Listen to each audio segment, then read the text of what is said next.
ये जी, पापा और छोटी आए हैं। तो उनको बोलो ना कि गेट से ही वापस अपने घर चले जाएं। मुंह उठा के रोज रोज आ जाते हैं यार दूसरे दिन।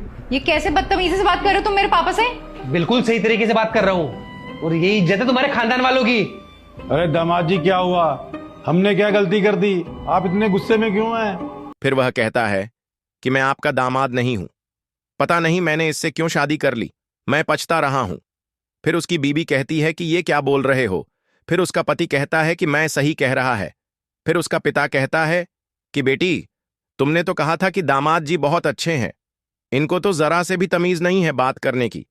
फिर उसका दामाद कहता है कि तुम्हारी बेटी ने ही इस तरह की बदतमीजी मेरे माँ और पिता के साथ की है, इसी के कारण आज मेरे माता और पिता नहीं है, वह घर छोड़कर चले गए हैं। इसलिए मैंने ठान लिया कि मैं भी इसी तरह से बात करूंगा ताकि तुम लोगों को समझ में आए।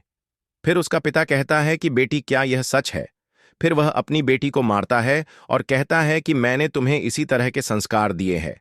रुक जा बेटा, अगर इस शॉर्ट्स में कोई डांस कर रही होती तो तुम इसे भर भर के लाइक और सब्सक्राइब कर देते। तो आज मेरे लिए नहीं करोगे क्या? और कमेंट में जय माँ सरस्वती जरूर लिख देना। फिर उसका पिता अपने दामाद से हाथ जोड़कर माफी मांग है और उसकी बहन भी माफी मांगती है और कहती है कि जीजा माफ कर दो। फिर उसकी बीबी भी माफी मांगती है और उसका पति सबको माफ कर देता है।